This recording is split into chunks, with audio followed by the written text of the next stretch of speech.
একটা জিনিস মনে রাখবেন, শুক্রবার দিন জুমার নামাজের বয়ান হয়, সারা বছর আলহামদুলিল্লাহ মাহফিল হয়। শীত সিজনে আমাদের দেশে ব্যাপকভাবে মাহফিল হয়। তো এই সব মিলায়া একজন মানুষের জিন্দেগি পরিবর্তনের জন্য সবচেয়ে জরুরি হলো মনোযোগ, আন্তরিকতা, গ্রহণ করার মানসিকতা থাকতে হয়। আল্লাহর কোরআন, রাসূলুল্লাহ সাল্লাল্লাহু আলাইহি সাল্লামের সুন্নাহ, নবীজির কথা, আপনি এই বিষয়টাকে কোনো পাত্তাই দেন না, মনে করেন এটা কোনো বিষয়ই মনে করেন, তাইলে হুজুর সাদের দেশের থেকেও যদি আনে আপনারে বদলাইব কি?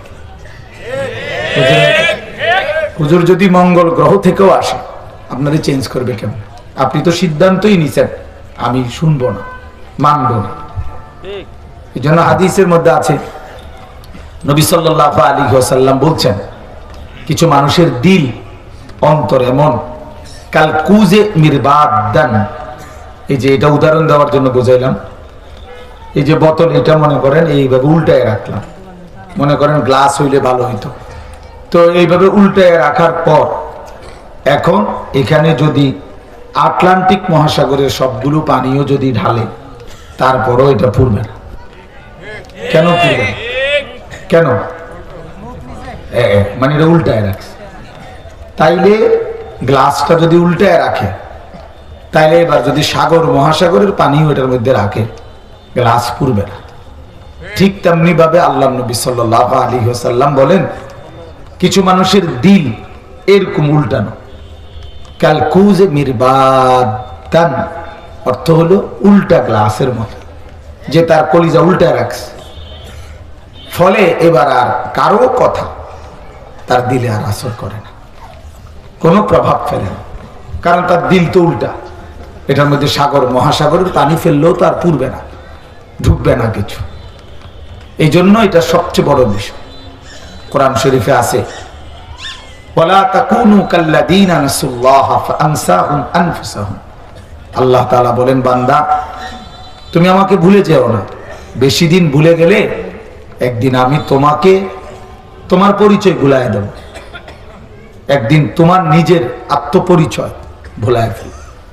কি ভুলাবে? যে অর্থাৎ একদিন আমি আল্লাহই তোমারে ভুলায় দেব, তোমার যে মৃত্যু হবে, কবর হবে, আখেরাত হবে, হাসর হবে, বিচার হবে, তোমার যে ফয়সালা হবে, হাসরের মাঠে তুমি আল্লাহর মুখোমুখি হইতে হবে, এই কথাগুলো টোটালি আমি আল্লাহ তোমার জেহান থেকে, দিল থেকে, দিমাগ থেকে সরাই দেব।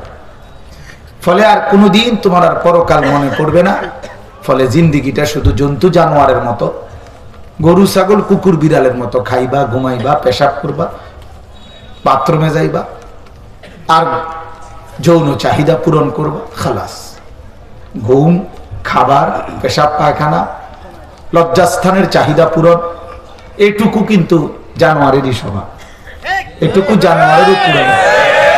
কুকুর বিড়াল গরু ছাগল এরাও খায়, ঘুমায়, পেশাব পায়খানা করে, এগুলোরও যৌন চাহিদা পূরণ হয়।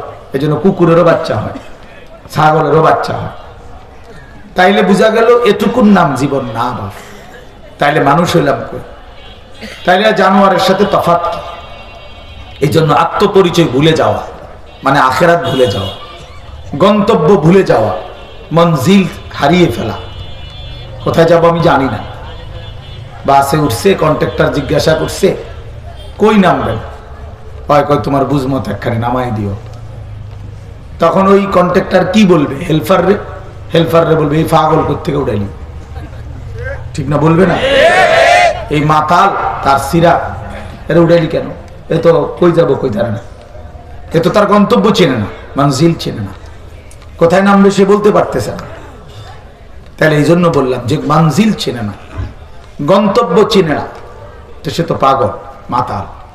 কোত্থেকে আসলাম, কোথায় যাব, কে পাঠাইলেন, কেন পাঠাইলেন, কি উদ্দেশ্যে পাঠাইলেন, নিজের মতো করে ব্যাখ্যা দিলে হবে না। আপনার জীবনের ব্যাখ্যা আপনিই দিলেন। আপনার মতো আরেকটা মানুষ, সে ইউরোপের হোক আর আমেরিকার হোক, সে ইংরেজি শিক্ষিত হোক আর যে হোক, সেই আপনার জীবনের ব্যাখ্যা দিল, সেই জীবনের সমস্ত কিছু নির্ধারণ করতে। এ তো আহম্মকি ছাড়া আর কিচ্ছু। এক মানুষের জেহান আরেক মানুষের জন্য দিক নির্দেশনা দিলে এটা সঠিক হবে না, সঠিক হবে না।